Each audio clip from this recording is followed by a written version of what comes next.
And welcome. This is the Podcast Coaches. Absolutely. Episode 1. Uno. So what exactly is the Podcast Coaches and what is it that we do? Well, I'll give you guys a quick background on who we are. My name is Mark McCrae, longtime radio guy.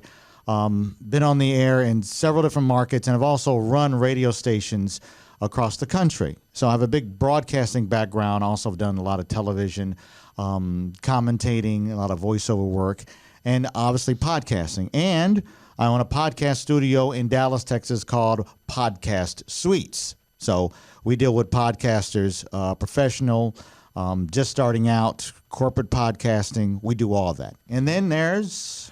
Me. I'm Tony Scott, and I've been in radio actually longer than him, but I haven't been a manager or anything like that.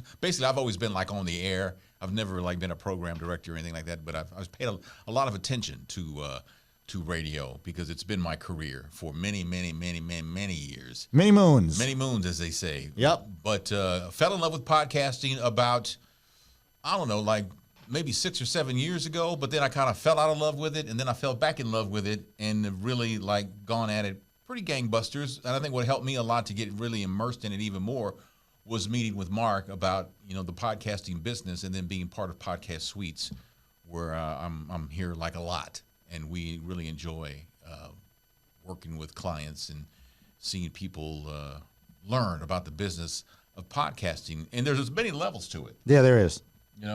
And there are some things that you should be doing and some things that you shouldn't be doing. Which brings us to our very first topic. Mm-hmm. And this is the inaugural podcast for the Podcast Coaches. Yep. And this is the 5 things that you're probably doing wrong. And this is important because, we're all going to stumble out the gate, but the key is to recognize what you're doing wrong and then correct it and keep it moving. Because, Michael Jordan says he never learned nothing from making a game-winning shot, but he learned a lot from missing a game-winning shot. And my dad used to always say, when you know better, do better, stupid. So here we go.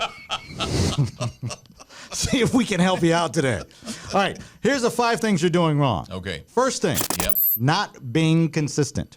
This is true. We get asked a lot of times, about how often you should podcast and things like that. What you want to do is you want to set a goal and you want to meet it, because the worst thing you can do is tell your listeners you're up every week, and then you're up every week for like 3 weeks, and then you're gone for 5. Yeah, imagine your favorite television show and be like, we'll be back next week, and then it's not there. It's gone. And they're gone. Right. And you're not going to get them back because they've already painted you.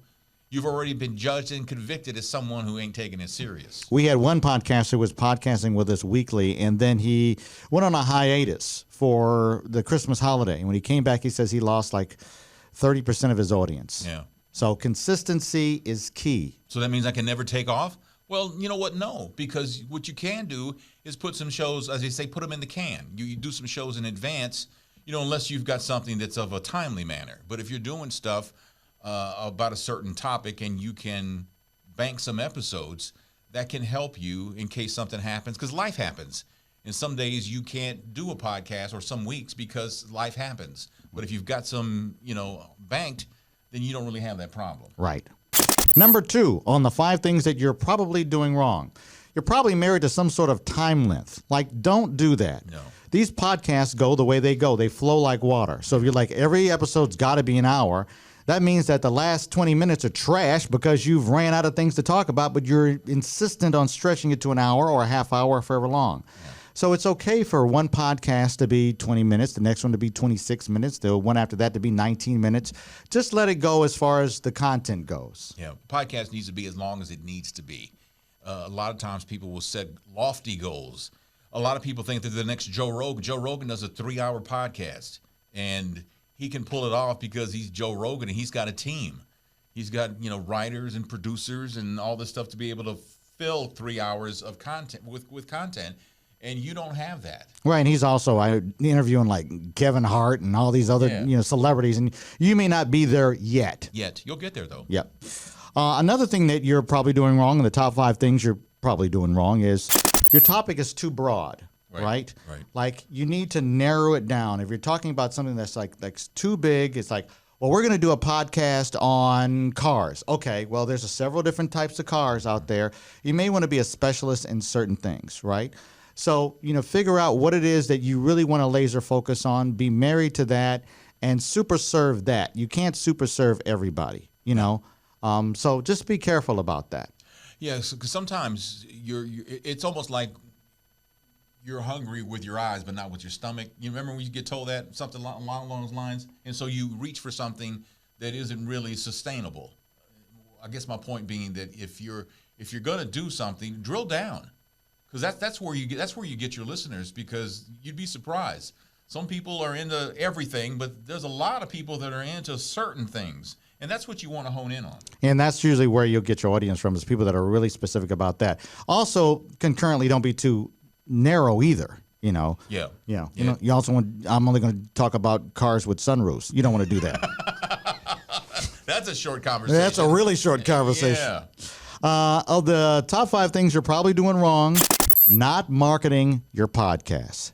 Yeah, a lot of people will put a podcast out and then they'll put it on social media once. And, I understand that life is busy. I've been guilty of that with our podcast. But if you're really serious about it, the podcast that Mark and I do is called Random, and we're just having fun. Shameless plug.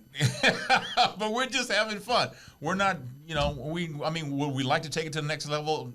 Part of us says yes, but part of us is like, I don't know if we have the time, because with everything else that we do, to actually be able to, give it the kind of care if it got to the next level. Marketing is like exercising. You don't do it once and lose weight. No. You got to keep going at it. Keep beating the bushes. And luckily there are things now where you can actually schedule your post. So you can put it on there, and then it'll post at times that you say. And if you're going to do it, you need to do it more than once a day. You need to do it at least 2-3 times a day, every day. Beating the bushes. And lastly, of the top 5 things you're probably doing wrong, you're not prepared. This is true. There's nothing worse than listening to a podcast that's going nowhere, and it's going nowhere fast. We're going to wing it. Yeah. You scary. don't even do that in radio. The trick with radio has always been to sound like you're doing whatever you want without doing whatever you want. Right. That's the dirty little secret. Is you're planned. A good radio announcer will always have a sheet of content of what they're going to talk about, and a good podcaster is going to have the same. There's a lot of similarities between radio and podcasting. A lot of them. And one of them is being prepared. Being prepared, but almost sounding like you're not prepared. Like you have this stream of consciousness, but really you're prepared. Yeah. You've got everything mapped out. You kind of know where it's going, and the audience is going to depend on you. And here's the thing with that. When you are able to communicate something and you are able to be fluid with it and sound like you're prepared, but also having a very organic conversation, that gives the illusion that you are seasoned, right, that you've been doing this a while, and that there's somebody that can be confident with you in what you say and how you're moving the train down the tracks. So always be prepared. Yep. So, recap. Yep. The top 5 things you probably are doing wrong for your podcast. A, not being consistent. Mm-hmm. B, married to a specific length of time. 3, your topic is too broad or possibly too narrow. Not marketing your podcast. And, of course, not being prepared. Right. Big no-no. Worst thing ever. Shame on you. Yeah. Just shame on you. What's wrong with you? What's wrong with the peoples? Right. Right. Anyway, it's the Podcast Coaches, and we appreciate you checking out our inaugural episode. Yeah, it's the first one. All right. And we're going to keep them short and sweet because we know you're busy. They're like the little bitty Snicker bars. They're the little baby ones. They're bite-sized. And that's by design. We want to keep it that way because we know how busy you are, and we think that we can actually reach more people by doing it in smaller chunks. And much like those bite-sized Snickers, we want you to have 18 of them. I know I do. That's something we're working on, right? Yeah, absolutely. All right, we'll see you next time. Yep, Podcast Coaches.